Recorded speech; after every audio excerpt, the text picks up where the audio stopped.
नमस्कार, मैं रवीश कुमार। भारत में कोविड से मरने वालों की संख्या को लेकर सवाल बवाल हुआ और फिर ठंडा भी हो गया। भारत का सारा मॉडल इसी पर आधारित लगता है कि जल्दी चर्चा टल जाए और नई चर्चा आने लगे। दर्शक की भी ट्रेनिंग यही हो गई है कि आज कुछ नया देखा जाए, जबकि नया के नाम पर बातें वही पुरानी हो रही होती हैं। बस जिस बात से दिक्कत होती है उसे पीछे कर दिया जाता है।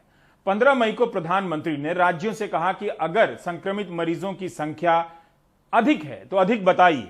15 दिन बीत गए, लेकिन विपक्ष के राज्यों के ऐलान से आगे कुछ भी नहीं हुआ। दक्षिण अमेरिकी देश पेरू की जनता ने कोविड से मरने वालों की सरकारी संख्या को लेकर जब संदेह किया तो वहां की सरकार ने अप्रैल महीने में एक कमेटी बना दी, जिसमें पेरू और WHO के एक्सपर्ट थे। मई के अंत में इसकी रिपोर्ट आ गई है। इस रिपोर्ट को स्वीकार भी कर लिया गया है और पेरू के प्रधानमंत्री ने पैनल के सदस्यों का हुक्का पानी बंद करवाने की जगह उनका शुक्रिया अदा किया है। पेरू में अब मरने वालों की संख्या 69,342 से बढ़ाकर 1,80,000 कर दी गई है, 2 गुनी। पेरू के प्रधानमंत्री ने कहा कि यह हमारा कर्तव्य है कि जनता को सही संख्या के बारे में बताएं। इस तरह प्रति व्यक्ति यानी पर कैपिटा के हिसाब से दुनिया में सबसे अधिक मृत्यु दर कोविड से पेरू की हो गई है। पेरू ब्राजील से भी आगे निकल चुका है। एक्सेस डेथ के आधार पर यह संख्या बढ़ाई गई। पिछले साल जितनी मौत हुई थी उससे अधिक संख्या को कोविड में शामिल कर लिया गया। ठीक यही बात दिव्य भास्कर ने अपनी रिपोर्ट में दिखाई थी कि गुजरात में पिछले साल की तुलना में इस साल के 71 दिनों में 65,000 अधिक पंजीकरण हुआ है मृत्यु का, लेकिन भारत में किसी को फर्क नहीं पड़ा।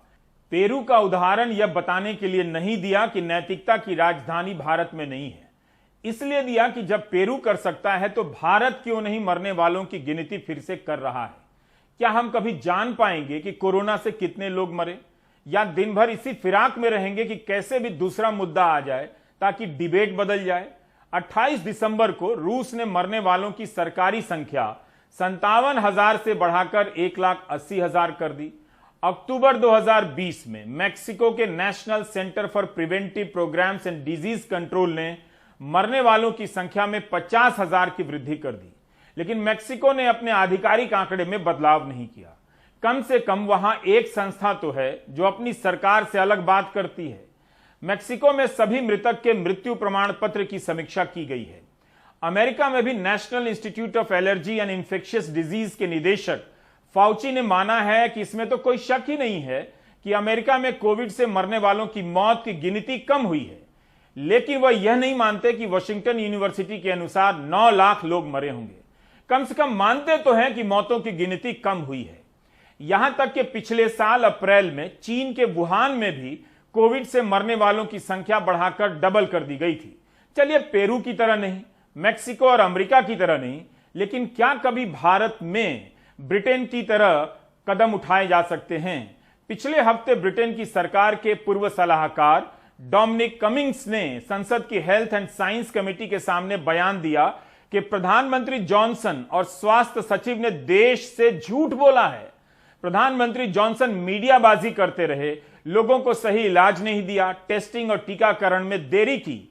कमिंग्स ने माना कि हजारों लोग मरे हैं, उन्हें मरना नहीं चाहिए था। खुद की भी नाकामी मानी और मरने वालों के परिजनों से माफी मांगी। पिछले साल तालाबंदी के नियम तोड़ने के लिए ब्रिटेन की सरकार के कोविड सलाहकार नील फर्गुसन को इस्तीफा देना पड़ा था। यहां तो कोविड के नाम पर आपदा प्रबंधन की असीम शक्तियों को हाथ में लेकर भी गृह मंत्री बिना मास्क के रैली करते रहे। सरकार के भीतर से किसी ने कुछ नहीं कहा। कोविड टास्क फोर्स के किसी सदस्य ने भी कुछ नहीं कहा। क्या आप उम्मीद कर सकते हैं कि भारत का कोविड नेशनल टास्क फोर्स उन परिवारों से माफी मांगेगा और कहेगा कि उन्हें इस तरह तड़प कर नहीं मरना था? यह हमारी भी नाकामी है। सरकार ने हमारे सुझावों पर अमल नहीं किया। क्या जनता को पता भी है कि ऑक्सीजन की आपूर्ति के बारे में सरकार और जनता को बताना टास्क फोर्स का काम है या किसी और कमेटी का है? क्या टास्क फोर्स के सदस्यों में से कोई नैतिक जिम्मेदारी लेते हुए कभी इस्तीफा भी देगा? यह कहेगा कि मरने वालों की संख्या फिर से गिनी जानी चाहिए, कह पाएगा? इतनी तबाही के बीच क्या किसी सदस्य को नैतिक संकट नहीं हुआ होगा कि वह इस कमेटी में क्या कर रहा है? लोग मरे जा रहे हैं। कोविड टास्क फोर्स है या कठपुतली टास्क फोर्स? हम आपको न्यूजीलैंड का उदाहरण देना चाहते हैं।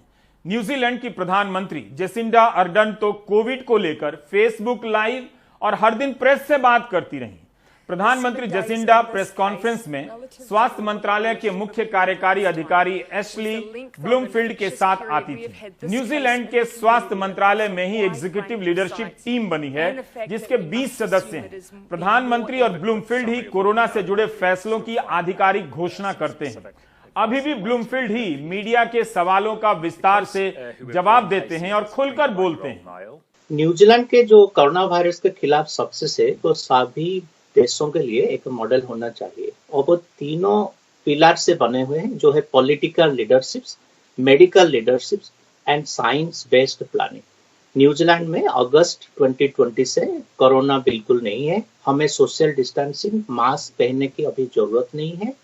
कुक आइलैंड, ऑस्ट्रेलिया, ऐसे बहुत सारे देश को हम घूमने जा सकते हैं और हमारे स्टेडियम में अभी रग्बी के मैच चल रहे हैं, कंसर्ट हो रहे हैं जहां वहां बैठ के हम देख सकते हैं।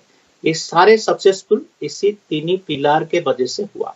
पॉलिटिकल लीडरशिप में हमारे प्राइम मिनिस्टर और हेल्थ के डायरेक्टर रोज 1 बजे देश में कोरोना की परिस्थिति क्या है, क्या होना चाहिए और क्या हो रहा है, ये तीन चीज के ऊपर वो बात करते हैं। लोग क्वेश्चन पूछते हैं जहां पर उनको क्लियर आंसर मिलता है।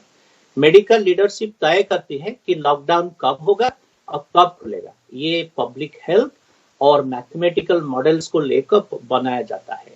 और लॉकडाउन के समय जो एक नया चीज न्यूजीलैंड में किया वो है कि सारे लोगों को अपने 80% तनख्वाह मिले तभी लोग घर में रह सके और किसी को बाहर जाने की जरूरत नहीं पड़ी। और हम बाकी देश की तरह हमारे देश में इकोनॉमिकली पुअर लोगों को कोई तकलीफ नहीं हुई।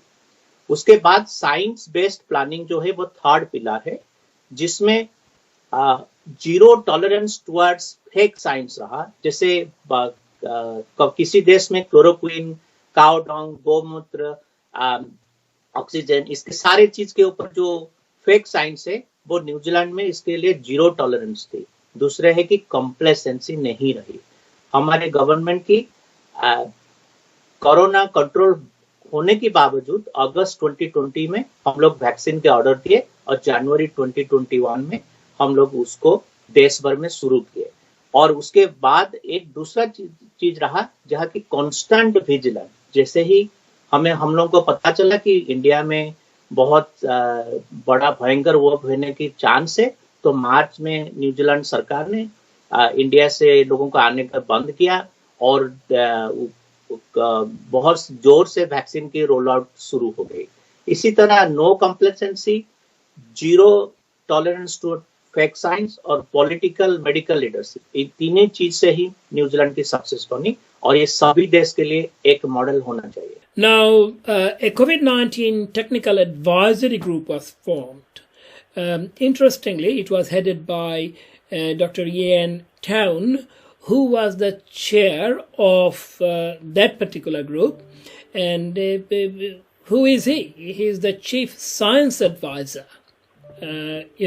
So everything science should be given, the real preference, the real, kind of importance by the government. So, and of course later on, currently they have actually formed another technical advisory group called COVID-19 Vaccine Technical Advisory Group, again headed by the chief science advisor. New Zealand government का जो response था Covid के लिए शुरू से ही पूरी तरह से डॉक्टर्स और साइंटिस्ट की एडवाइस फॉलो करते हुए रहा। लॉकडाउन जब शुरू किया मार्च 2020 में तो उसमें पूरा 48 आवर्स 72 आवर्स का नोटिस देकर कि उस दिन से लॉकडाउन शुरू होगा तो अपना जो एसेंशियल सप्लाईज हैं स्टोर कर लीजिए, जो ट्रैवल करना है ट्रैवल कर लीजिए। गवर्नमेंट की कमेटी डिसाइड करती थी कि भाई हम जो है साइंटिफिक एडवाइस फॉलो करके जो नेक्स्ट स्टेप है वो क्या स्टेप लिया जाए। और पब्लिक रिस्पांस हमेशा अच्छा रहा, गवर्नमेंट को फॉलो किया। जब लॉकडाउन अलर्ट लेवल 4 था तो प्राइम मिनिस्टर ने रोज 1 बजे प्राइम मिनिस्टर हमारी यहाँ पर प्रेस कॉन्फ्रेंस लेती थी, और अभी भी होते हैं प्रेस कॉन्फ्रेंसेस जिसमें हेल्थ मिनिस्टर आ जाते हैं।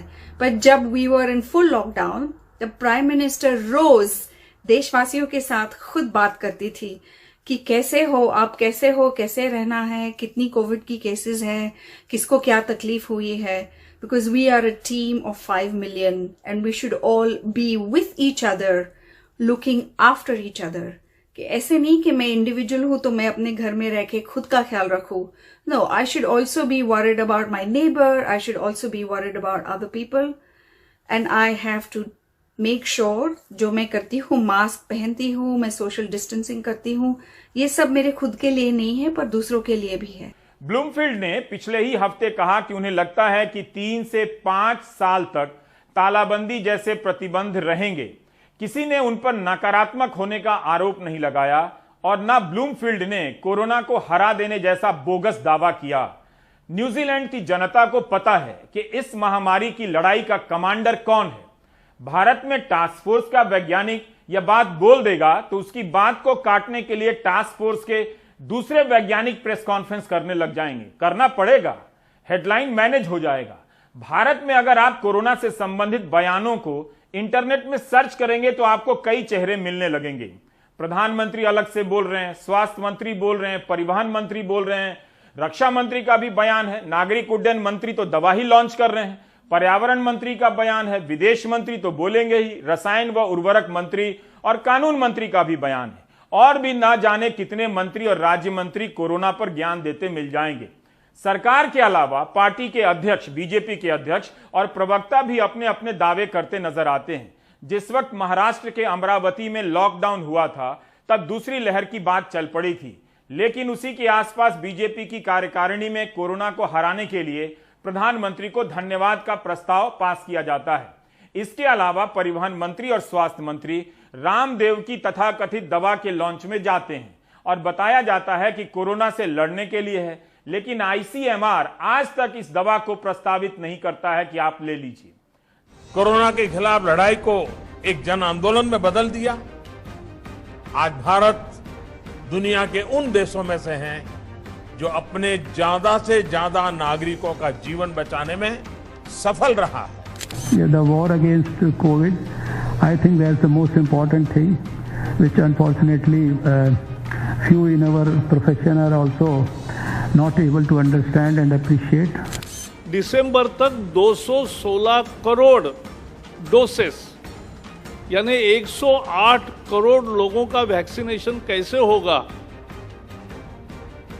इसका पूरा खाका दिया है।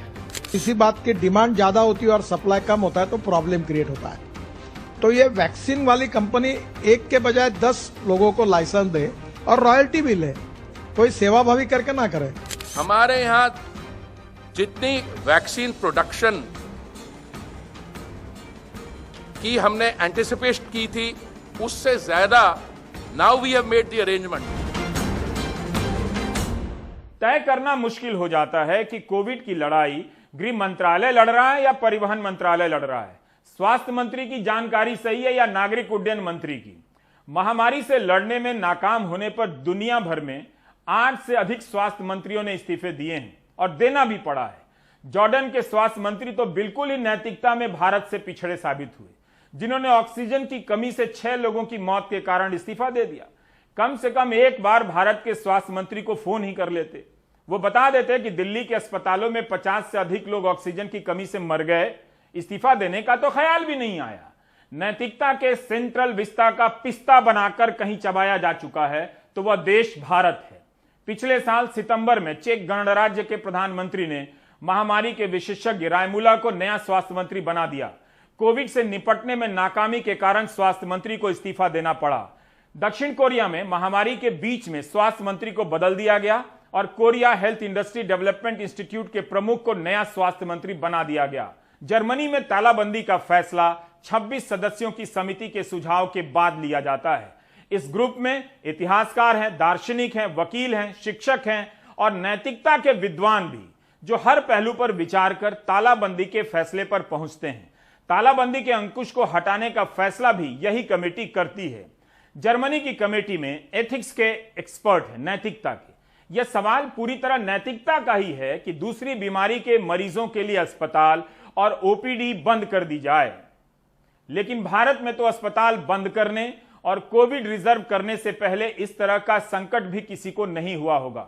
न जाने कितने लोग बिना इलाज के मर गए होंगे। भारत में पिछली बार 500 केस होने पर तालाबंदी का विनाशकारी फैसला किसके सुझाव पर लिया गया, फैसले से पहले कितने घंटे का विचार विमर्श हुआ, किसी को आज तक पता नहीं है। ताइवान और चीन के वुहान के बीच दर्जनों उड़ानें हर दिन आती जाती रहती हैं।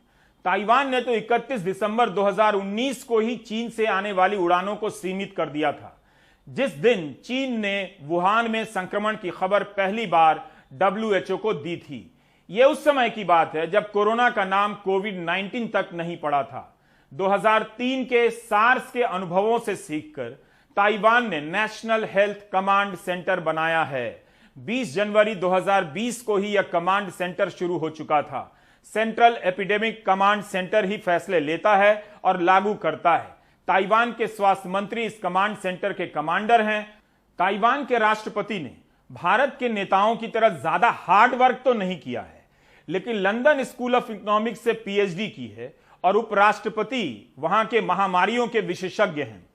दुनिया कैसे लड़ रही है और मोदी सरकार कैसे लड़ रही है, इसका तुलनात्मक अध्ययन बहुत जरूरी है, कम हुआ है। वैसे इन दिनों केंद्र सरकार बंगाल के पूर्व मुख्य सचिव से लड़ रही है। लाखों लोगों के मर जाने और हजारों के तड़पाकर मार दिए जाने के बाद भी सत्ता का अहंकार चरम पर है। जिनके घर मौत हुई है वो सदमे से उबर नहीं पाए होंगे। कायदे से यह समय शोक का होना चाहिए, लेकिन ताकत की आजमाइश हो रही है। न्यूजीलैंड की प्रधानमंत्री ने तालाबंदी का मामूली सा नियम तोड़ने के लिए अपने स्वास्थ्य मंत्री का रैंक घटा दिया। भारत के स्वास्थ्य मंत्री विपक्ष के नेता को गिद्ध बोल रहे हैं, ट्रोल की भाषा बोल रहे हैं। युद्ध स्तर पर काम करके हजारों लाखों लोगों का जीवन बचाया। आज वहीं दूसरी तरफ प्रेरक प्रसंगों से देश को प्रेरित करने के लिए प्रधानमंत्री नायक खोज रहे हैं। उन्होंने अपने मन की बात में अस्पताल तक ऑक्सीजन पहुंचाने वाले ट्रक ड्राइवर और पायलट से बात की। बत्रा और जयपुर गोल्डन अस्पताल के डॉक्टर से बात नहीं की, जहां ऑक्सीजन की सप्लाई बंद हो जाने से उनके सामने कई लोग मर गए। पूछा होता कि ऑक्सीजन बंद हो रहा था और मरीज की सांस उखड़ रही थी, तब आपके मन की बात क्या थी? जो लोग मरे हैं उनके परिजनों से बात करनी चाहिए थी, ताकि नरसंहार का अंदाजा होता, पता चलता कि सरकार किस स्तर पर ऑक्सीजन का इंतजाम करना भूल गई है। इसकी जगह मर जाने के बाद ऑक्सीजन पहुंचाने वाले ड्राइवर और पायलट में जबरन नायक खोजा जा रहा है। ये लोग वाकई सराहना के काबिल हैं और कोई भी है जो मदद कर रहा है, लेकिन नायकों के ऐसे प्रसंग से लड़ाई की रणनीति में कौन सा मूल बदलाव हो जाता है, कोई मुझे बताए। I am asking you, don't you know who? Sir 15 से 17 साल हो गया सर, मैं ऑक्सीजन का टैंकर चलाता हूं सर। अच्छा, आप ये 15-17 साल से सिर्फ ऑक्सीजन लेके जाते हैं, तो सिर्फ ट्रक ड्राइवर नहीं है, आप एक प्रकार से लाखों का जीवन बचाने में लगे हैं। हर बात में प्रेरक प्रसंग ढूंढने की भी एक सीमा होती है। ऐसा नहीं है कि भारत में महामारी से लड़ने के लिए कमेटी और ग्रुप की कमी है। कमेटी के भीतर कमेटी, कमेटी के बाहर कमेटी, कमेटी के ऊपर कमेटी, कमेटी के नीचे कमेटी, कबड्डी कबड्डी कमेटी, कमेटियां ही कमेटियां। इन कमेटियों का कमांडर कौन है, अंतिम जवाबदेही किसकी है, यही पता नहीं चलता। बहुत सारी कमेटियां 2005 में बने आपदा प्रबंधन एक्ट के तहत बनाई गई हैं। कोविड-19 नेशनल टास्क फोर्स का गठन पिछले साल 6 मार्च को हुआ। 17 सदस्य हैं। इसका भी काम टेस्टिंग की रणनीति, sero survey, plasma, clinical guideline तय करना था। मई में इसकी 10 बैठकें हुई हैं। खबर आई थी कि जनवरी और फरवरी में इसकी कोई बैठक नहीं हुई। NTGAI, the national technical advisory group of immunisation in India, नए टीकों को लेकर सलाह देने और टीकाकरण अभियान को मजबूत बनाने का इसका काम है। NEGVAC, national expert group on vaccine administration for कोविड-19, इसी ने सुझाव दिया कि कोविशील्ड का टीका 3 महीने के अंतर पर लिया जा सकता है। पिछले साल 12 अगस्त की पहली बैठक हुई थी इसकी। बताया गया कि इसका काम होगा टीकाकरण की प्रक्रिया पर नजर रखना, वैक्सीन की आपूर्ति कैसी हो इसका सिस्टम बनाना, खरीदने के लिए पैसे के विकल्पों की चर्चा भी इसके दायरे में थी। वायरस के जेनोमिक सीक्वेंस पर काम करने के लिए INSACOG, the Indian SARS-CoV-2 genomic consortia, इस ग्रुप से पूछा जाना चाहिए कि इंडियन वेरिएंट जिसे अब डेल्टा कहा जा रहा है, इसकी जानकारी इस ग्रुप को कब हुई या हुई ही नहीं? क्या इस ग्रुप में वायरस में किसी बदलाव को नोट किया गया था? इसके प्रमुख शाहिद जमील ने हाल ही में इस्तीफा दे दिया क्योंकि इन्होंने अपने लेख में सरकार की नीतियों पर आलोचनात्मक टिप्पणी कर दी थी। इसके होते हुए भी 900 से अधिक वैज्ञानिकों ने प्रधानमंत्री को लिखा है कि कोरोना का टेस्टिंग डेटा उन्हें भी दिया जाए। भारत के वैज्ञानिक भारत की सरकार से डेटा मांग रहे हैं। वैसे क्या आप जानते हैं कि भारत के वे कौन से वैज्ञानिक हैं जिन्होंने भारत में कोविड के टीके की खोज की है? क्या उनके बारे में प्रधानमंत्री ने मन की बात में कोई प्रेरक प्रसंग बताया है? अभी तक आप क्यों नहीं जानते? अगर भारत के वैज्ञानिकों ने टीके की खोज की है तो उन वैज्ञानिकों के बारे में आप क्यों नहीं जानते हैं? आपने कई बार डॉक्टर वीके पॉल का नाम सुना होगा, ज्यादातर प्रेस कॉन्फ्रेंस में होते हैं। वीके पॉल दो एम्पावर्ड ग्रुप के प्रमुख हैं। एक ग्रुप टीकाकरण को लेकर है, एक ग्रुप प्रबंधन और रणनीति को लेकर है। इसी के साथ वे नेशनल टास्क फोर्स के चेयरमैन हैं, NTGAI की बैठकों की भी अध्यक्षता करते हैं। इसके अलावा नीति आयोग के सदस्य की हैसियत से भी वीके पॉल का बयान छपता दिखता रहता है। आपदा प्रबंधन एक्ट 2005 के तहत एक नेशनल एग्जीक्यूटिव काउंसिल बनाई गई जिसका काम महामारी से लड़ने के लिए सरकार के सारे विभागों को एक साथ और एक जगह पर लाना है। इसे NEC कहते हैं। गृह सचिव अजय भल्ला इसके प्रमुख हैं। इस 29 मई को उनके दस्तखत से एक आदेश पत्र जारी हुआ है कि NEC ने महामारी के विभिन्न पहलुओं से लड़ने के लिए कई प्रकार के एम्पावर्ड ग्रुप का फिर से गठन किया है, पुनर्गठन। हर ग्रुप के 10 सदस्य हैं। अब बात करेंगे ऑक्सीजन को लेकर बने एम्पावर्ड ग्रुप की। 29 मार्च 2020 को NEC ने पहली बार एम्पावर्ड ग्रुप के गठन का आदेश जारी किया तो ऑक्सीजन को लेकर अलग से कोई ग्रुप नहीं था। फिर भी जिस ग्रुप के जिम्मे अस्पताल और वेंटिलेटर को देखने का काम आया उसने ऑक्सीजन का नाम तो सुना ही होगा। तो उसने क्या किया? या उसने कुछ नहीं किया, या फिर उसने रिपोर्ट दी और सरकार ने कुछ नहीं किया। सब कुछ हो जाने के बाद इस साल 29 मई को ऑक्सीजन के लिए अलग से एम्पावर्ड ग्रुप बनाया जाता है। मार्च और अप्रैल के महीने में लोग ऑक्सीजन खोज रहे थे, अस्पताल के रास्ते में दम तोड़ रहे थे और भर्ती होकर ऑक्सीजन की कमी के कारण मर रहे थे। 15 अप्रैल को पत्र सूचना कार्यालय PIB की तरफ से एक प्रेस रिलीज जारी होती है जिसमें लिखा है कि पिछले 1 वर्ष से एम्पावर्ड ग्रुप 2 प्रभावित राज्यों को मेडिकल ऑक्सीजन सहित अनिवार्य मेडिकल उपकरणों की सहज आपूर्ति को सुगम बनाता रहा है तथा इसकी निगरानी करता रहा है और समय समय पर उत्पन्न होने वाली चुनौतियों का समाधान करता रहा है। तो फिर इसके 1 साल की मेहनत का ये रिजल्ट क्यों निकला कि लोग बिना ऑक्सीजन के मर गए? सुप्रीम कोर्ट को दखल देना पड़ा। क्या PMO का एम्पावर्ड ग्रुप EG2 फ्लॉप नहीं रहा? इसमें खबर है कि PMO के एम्पावर्ड ग्रुप ने ऑक्सीजन के आयात का टेंडर निकालने के लिए स्वास्थ्य मंत्रालय को आदेश दिया है। तो फिर स्वास्थ्य मंत्रालय क्या कर रहा था जब लोग ऑक्सीजन की कमी से मर रहे थे? उसका काम टेंडर का ड्राफ्ट बनाना रह गया है क्या? You get my point. 15 अप्रैल के बाद 11 मई को PIB की तरफ से एक और प्रेस रिलीज जारी होती है। 11 मई को कैबिनेट सचिव और राज्यों के मुख्य सचिवों के साथ एक बैठक होती है जिसका ब्यौरा उस प्रेस रिलीज में है, जिसमें लिखा गया है कि कैबिनेट सचिव राजीव गौबा ने बताया है कि पिछले साल सितंबर से ही प्रधानमंत्री नरेंद्र मोदी लिक्विड ऑक्सीजन की आपूर्ति और उत्पादन को लेकर घरेलू उद्योगों के साथ संपर्क में थे। इसके परिवहन को लेकर कई तरह की दिक्कतों को दूर करने में उन्होंने मदद की। राजीव गौबा ने कहा कि सितंबर महीने में भी कोरोना के केस बढ़ने के कारण लिक्विड ऑक्सीजन को लेकर संकट हुआ था और हमने उत्पादन बढ़ाने पर जोर दिया था।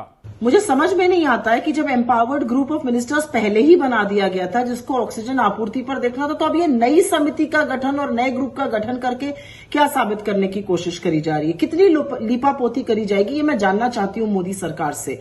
आपकी विफलताओं के चलते आपने तो एम्पावर्ड ग्रुप छोड़ दीजिए, आपने पार्लियामेंट की स्थायी कमेटी हेल्थ ने जिसने चिताया था ऑक्सीजन की कमी को लेकर, प्रचुर मात्रा में ऑक्सीजन देने को कहा था, उस तक की बात नहीं सुनी। अब ये लीपापोती करके दूसरों के सामने क्या साबित करने की कोशिश की जा रही है? पहले ही एक कमेटी थी, दूसरी क्यों बनाई जा रही है? इसका जवाब दीजिए पहले। अगर प्रधानमंत्री खुद ही ऑक्सीजन की सप्लाई का काम देख रहे थे तब फिर सुप्रीम कोर्ट को क्यों दखल देना पड़ा?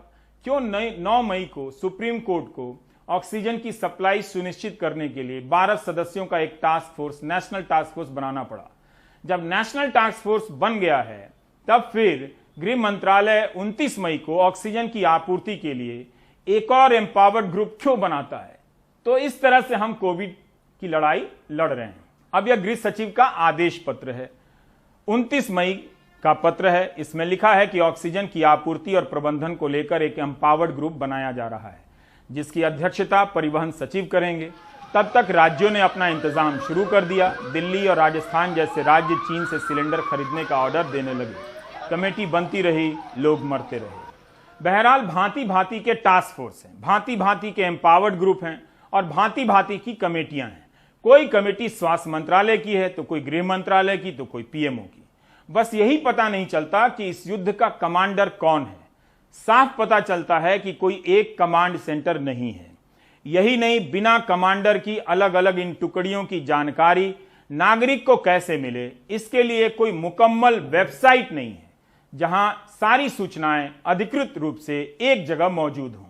यही कारण है कि जब सुप्रीम कोर्ट ने सरकार से पूछा कि हम आपकी इस नीति के पीछे के तर्क को समझना चाहते हैं कि केंद्र सरकार एक कंपनी से अलग रेट पर टीका खरीद रही है, उसी से राज्य सरकार अलग रेट पर खरीद रही है और उसी कंपनी से प्राइवेट कंपनियां अलग रेट पर खरीद रही हैं, इसके लिए हम पॉलिसी डॉक्यूमेंट देखना चाहते हैं। तब कोई सरकारी वकील से जवाब देते ना बना। आपको बता दें कि गृह मंत्रालय ने महामारी से लड़ने के लिए सूचना और प्रसारण के काम को देखने के लिए भी एक एम्पावर्ड ग्रुप बनाया है, जिसके प्रमुख सूचना सचिव अमित खरे साहब हैं। ऐसे समय पर जब भारत पिछले 100 साल के सबसे बड़े पब्लिक हेल्थ डिजास्टर से जूझ रहा है, महामारी के संकट के दौरान ये बेहद महत्वपूर्ण है कि देश में एक प्रभावी क्राइसिस कम्युनिकेशन प्रोटोकॉल की व्यवस्था बहाल की जाए, जिससे कि जमीन पर चाहे वो कोरोना पीड़ित हों, उनके परिवारजन हों या आम लोग हों, उनको इस महामारी से बचने के लिए जो भी महत्वपूर्ण जानकारी है वो आसानी से मिल सके।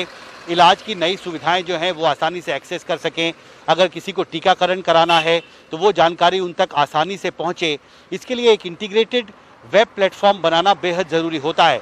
लेकिन व्यवहारिक तौर पर हो ये रहा है कि भारत सरकार ने इस महामारी से निपटने के लिए वरिष्ठ अधिकारियों की जो एम्पावर्ड ग्रुप्स बनाई हैं, अलग अलग जो समितियां हैं, उनका अपना कोई इंटीग्रेटेड वेब पेज नहीं है और इसलिए जब भी वो कोई बड़ा फैसला करते हैं तो आसानी से एक ही जगह, एक ही वेब प्लेटफॉर्म पर वो जानकारी आम लोगों को नहीं मिल पा रही। और इससे व्यवहारिकता का जो एक सवाल है कि इस संकट के दौरान एक क्राइसिस कम्युनिकेशन प्रोटोकॉल ऐसा होना चाहिए जो व्यवहारिक हो और लोगों तक जानकारी आसानी से पहुंचे, वो व्यवस्था अभी सही तरीके से काम नहीं कर पा रही है। और इसको अगर आप अमेरिका से कंपेयर करें तो अमेरिका की जो सबसे बड़ी डिजास्टर एजेंसी है, फेडरल इमरजेंसी मैनेजमेंट एजेंसी, उसने एक इंटीग्रेटेड कोविड पेज बनाया अपने वेबसाइट पर और एक ही वेब पेज पर, एक इंटीग्रेटेड वेब पेज पर आपको कोरोना महामारी से जुड़ी सारी जानकारी उस पर उपलब्ध है। महत्वपूर्ण बात यह भी है कि इसमें यह भी कहा गया है कि आप किस तरह से किसी भी र्यूमर से बच सकते हैं महामारी के दौरान, और इसके लिए भी अमेरिकी नागरिकों को आगाह किया गया है। डोमेस्टिक और इंटरनेशनल ट्रैवल के लिए क्या नई गाइडलाइंस है अमेरिकी सरकार की, ये जानकारी भी इस पर लगातार अपडेट की जा रही है। और सबसे महत्वपूर्ण बात, एक फ्यूनरल असिस्टेंस प्रोग्राम अमेरिका में शुरू किया गया है और इसकी भी पूरी जानकारी इस फेमा के इंटीग्रेटेड वेब पेज पर है कि अमेरिका के किस राज्य ने किस तरह का फ्यूनरल असिस्टेंस प्रोग्राम शुरू किया है और इससे इसका किस तरह से जो आम नागरिक हैं वो मदद ले सकते हैं सरकारी एजेंसियों की। और फेमा के वेबसाइट में लिखा है कि 24 मई तक कुल 1,96,000 फ्यूनरल असिस्टेंस के लिए मदद मांगी गई है फेमा से। और इससे आप अंदाज़ा लगा सकते हैं कि जो ये आपदा है इसका दायरा कितना बड़ा है और कितने बड़े स्तर पर आम लोगों को इस तरह की बुनियादी जानकारी जो है वो मुहैया कराना महत्वपूर्ण है। और निश्चित तौर पर इसी तरह का प्रभावी और कारगर क्राइसिस कम्युनिकेशन प्रोटोकॉल जो है वो अगर भारत में भी लागू किया जाता है, अगर इंटीग्रेटेड डैशबोर्ड बनाए जाते हैं, इंटीग्रेटेड वेब पेज बनाए जाते हैं कोरोना महामारी को लेकर, तो निश्चित तौर पर इसके बहुत बेहतर नतीजे आ सकते हैं और आम लोगों तक जो ज़रूरी जानकारी है, चाहे वो आर्थिक सहायता से जुड़ी जानकारी हो, कोविड के इलाज से जुड़ी जानकारी हो, क्वारंटाइन पॉलिसी से जुड़ी जानकारी हो, ट्रैवल से जुड़ी जानकारी हो या सबसे महत्वपूर्ण वैक्सीनेशन से जुड़ी कोई जानकारी हो, वो आसानी से समय पर पहुंचाई जा सके। दिल्ली से Himanshu Shekhar, NDTV India. Digital India के देश में कोविड से जंग लड़ रहे हैं और एक भी ऐसी वेबसाइट नहीं जहां पर सारी कमेटियों के काम की जानकारी हो। बस स्वास्थ्य मंत्री जवाब ना दे पा रहे हो तो नागरिक उड्डयन मंत्री आ जाते हैं, और अगर वो उलझ जाते हैं तो परिवहन मंत्री आ जाते हैं। यही कारण है कि जब मरीज आ जाते हैं तब दवा के आयात के फैसले होने लगते हैं कि कमी हो गई है। इससे पता चलता है कि हम कैसे लड़ रहे हैं। आप अपना भविष्य खुद ही देखिए, बाकी ब्रेक ले लीजिए।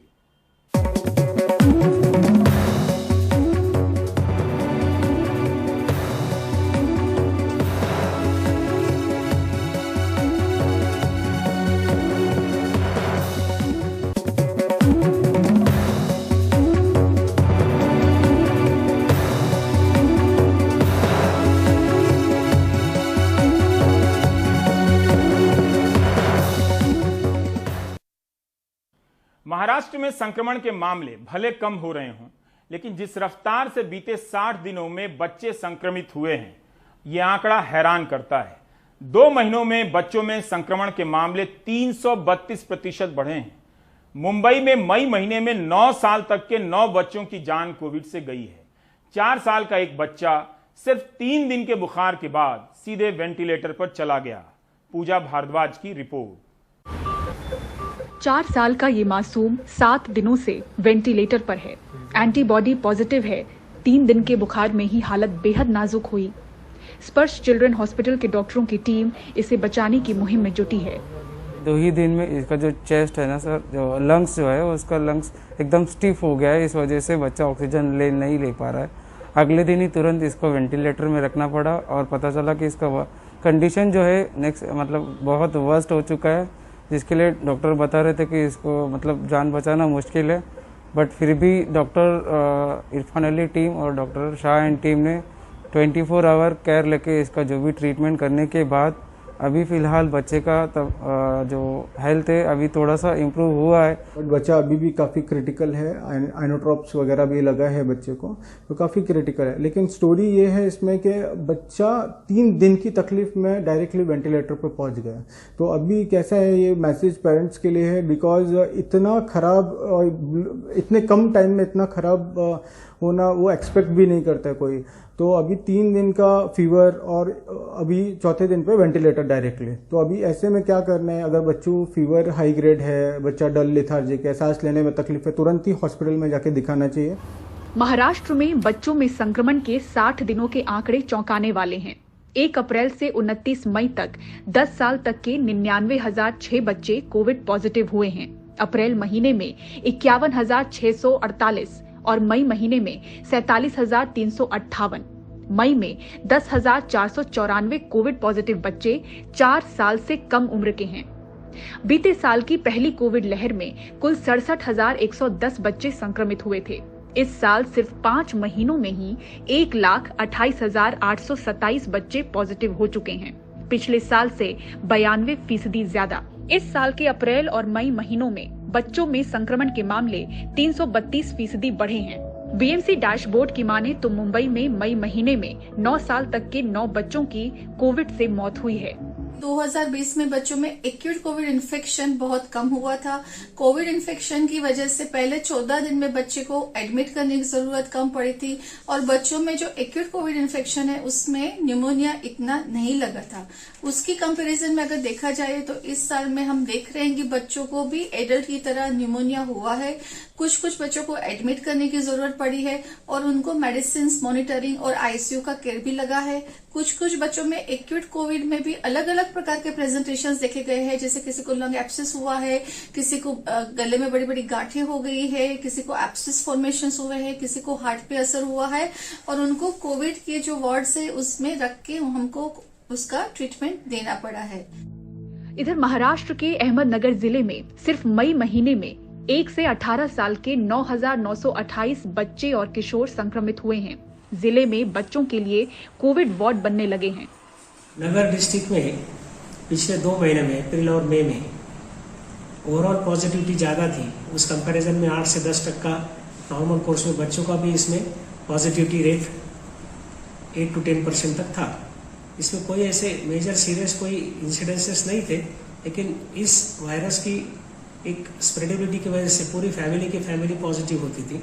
उसमें 1 साल से लेकर 18 साल तक बच्चे छोटे मोटे इसमें घर के अंदर पॉजिटिव होते थे। तो वो ओवरऑल पॉजिटिविटी ज़्यादा रहने की वजह से उनकी संख्या भी ज़्यादा हो गई। तो उसमें हमारे पास अप्रैल महीने में अगर वो संख्या देखो तो टोटल 80,118 बच्चे पॉजिटिव थे, बच्चे नहीं अडल्ट पॉजिटिव थे टोटल। उसमें से 7,760 बच्चे 1 साल से 18 साल तक पॉजिटिव थे। ऐसे मई में 86,182 फिगर थी टोटल पॉजिटिविटी की, उसमें से 9,928 बच्चे पॉजिटिव थे। करीब 95% बच्चे कम या न के बराबर लक्षण वाले बताए जाते हैं जिनका घर पर ही इलाज हो रहा है, लेकिन अस्पताल और आईसीयू वेंटिलेटर की दरकार वाले बच्चों की संख्या में इस बार इजाफा हुआ है। एक्सपर्ट्स बच्चों के लिए फ्लू के इंजेक्शन की सलाह दे रहे हैं ताकि बदलते मौसम में कोविड के लक्षण उलझन में न डालें। अहमदनगर से सागर दुसाल के साथ मुंबई से पूजा भारद्वाज, एनडीटीवी इंडिया।